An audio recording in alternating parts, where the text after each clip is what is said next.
are simple phrases that we hope that would be applicable to everyday life situations. And they are taken from these poetical books that speak to us about wisdom. We don't call them golden nuggets, we call them nuggets of wisdom. This morning, under the caption of the nuggets of wisdom, I want to talk with you in terms of wisdom, hated for doing a good job. Hated for doing a good job. I'm talking about your learning from life situation. And then our learning from life situations, I want you to think about Barack Obama in the State of the Union address. The Speaker of the House, John Boehner, sat behind him. Looked like he turned redder than a beet. And you could see the anger in his face. Looked like he said, if I get the chance, I'd slap the hell out of you. He looked mean. Barack Obama was talking about some of the following things. He was talking about equal pay for women, but they wouldn't even stand for that. It looked like anybody would have stood for equal pay for women, but they would not do it. Second thing he talked about 7 paid sick days that they should be given to people on their job, but they would not stand as he stated that. He talked about affordable health care. And he talked about the fact that more than 10 million people have become a part of affordable health care. Now bear in mind that when Barack Obama started this, it was called Obamacare. Obamacare is a language that I don't care to use because it's a demeaning expression to put Barack down. But now you don't hear anything about Obamacare or affordable health care because it's working. And therefore, in years to come, you won't hear the word Obamacare, you will hear affordable health care. He talked about minimum pay of $10 an hour. Looked like everybody was good for that. After all, that's like $80 a day, $400 a week. And you know, that's like $20,000 in a year. Then he talked about something else. He talked about free college tuition, going to community colleges for 2 years. Looked like everybody was doing that, but they didn't stand. All of those things are good things. He talked about not cutting Social Security, in particular with the Disability Act of Social Security. They didn't stand. They did not applaud nor stand. They were mad about goodness, mad with Barack Obama for doing well. They are critics. What is a critic? One given to harsh or captious judgment, fault finders, the face showing contempt. John Boehner showed it in his face. Sometimes when folk don't like you, you can see it in their face. They just don't like you. I don't care what you do, what you say, they just don't like you. And there are a lot of people who are angry with you and mad with you like they are with Barack Obama because he's doing so well. He was responsible for getting so many things, universal health care. He was responsible for the situation when it became Bin Laden, and look at what he's done in bringing the troops from Afghanistan, and all of those things that he's done well. But these are scorners. They criticize those who are doing well. Now, if you want to learn something with regard to wisdom, Barack Obama did not let it stop him. We just had an election last year in November. It was like a landslide for the Republican Party. And they saw Barack Obama as a failed president. They saw him as a lame duck, that he no longer would be useful because of the fact that we now have Congress and the Senate controlled by the Republicans. So they counted Barack Obama out to the extent that they just saw him as a president who did not succeed. But Barack Obama came back with such force that it didn't matter about what they were saying about him, that he was determined to do his thing regardless of what. Then we start talking about Barack and veto power. Every president has the right to veto. He's not the only one. If you look at the record, others have that power, and the president that goes into the office has that power. Now, why are they so upset? They're not upset really about what he has accomplished. They are upset because the man is a black man. They are upset because he is a black man. Take for an example, talk about the Super Bowl that's going to come up this Sunday, a week from now. And there was a time when they said that black football players could not be quarterbacks. They said that their intelligence was not of such that they could be a quarterback. But look at Russell Wilson, who's the quarterback for the Seahawks.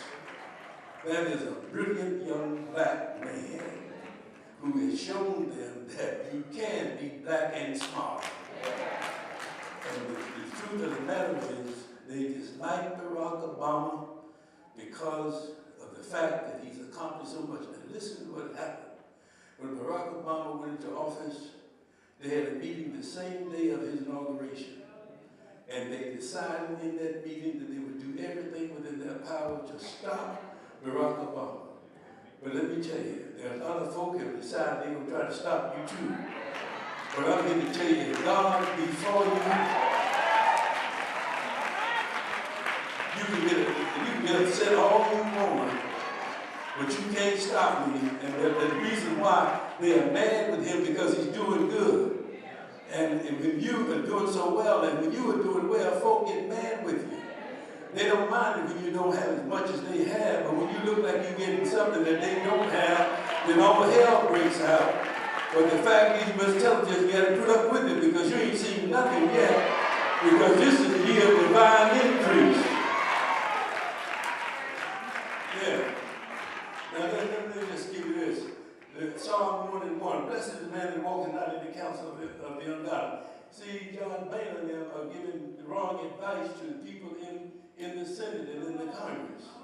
No standing in the way of sinners, no sitting in the seat of the scornful. That means don't be a person who's always finding fault with folk, trying to look at their weaknesses and never look at their strength. You just want to find something that you can criticize people about. I used to think that the more good that you do, look like the more the people would appreciate you.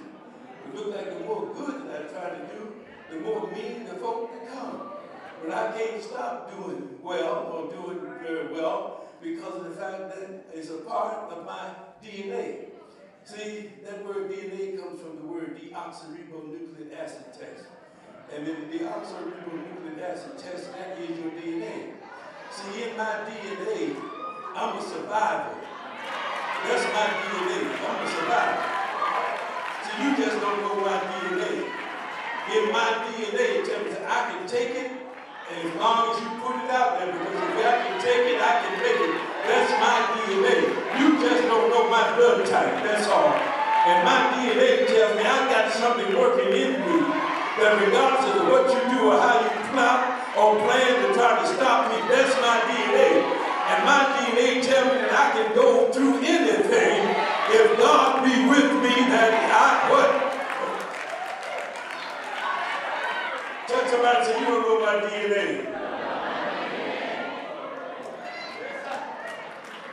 Proverbs chapter 1:22, how long you simple ones when you love simplicity, and the scorner delight in scorning, and fools hate knowledge. Simple, the scorner, fools. 3 categories. One is simple. A simple person is a person who does not think for him or herself. That's a fool. That's a simple person because he just doesn't think. He depends upon what others have to say, and he agrees with them. So when you're like that, you become vacillatorial because of the fact that you swing with the pendulum. Whoever you think is right this time, you be with them, tomorrow you be with someone else. You just simple. A fool is a person who knows what to do, how to do it, when to do it, but just won't do it. That's why Saul said, I played the fool. And a lot of times we play the fool. But then they talk about the scorner. These are people that you can't please. I don't care what you do. They're going to be critical of everything you do. Don't go somewhere and start crying, you're always picking on me. That's what they want you to do. They want you to cry and that you look sad. So if somebody criticizes you in the church, when you go to come to church, put on the best thing you got. Strut right in front of their face. And when the Holy Ghost gets on you, just dance in their face. God shall prepare a table for you in the presence of your enemies. Tell somebody, I ain't crying no more. I I used to cry, but I'm not crying anymore. Tell somebody, say, you ain't upsetting me anymore because I know who I am and God made me what I am. Romans 13:7 says, written unto Caesar the things that are due unto Caesar. And I'm going to close it out. When you go to the court, they call the judge your honor. Your honor. That's what you're supposed to say. You don't approach the bench by saying his name is James, whatever it may be. You don't say Judge James. You say your honor. Because that word honor speaks to respect. Judges are addressed as your honor because of who they are, because of the position that they hold. Barack Obama is the president of the United States. They should respect him for his office. But my thought this morning is being mad with people who are doing good. There are some people that are angry and mad with you because of what you are accomplishing and what you have achieved and what they see is on the way coming to you. And therefore you can't let these people like Barack Obama. Barack Obama said, I don't care what you say, I'm going to put my program out. I'm going to work it like I see it. You can like it or not. I'm going to veto. I'm going to stop stuff that I don't like. And I'm going to do it in spite of whatever you say. You got to tell the devil, I ain't taking no more of your hell. I'm not taking no more of your junk. And I'm not going to let you interfere with where God is trying to take me, because if God be on your side. Lift both your hands to God. Lift both your hands to God. Everybody lift both your hands to God.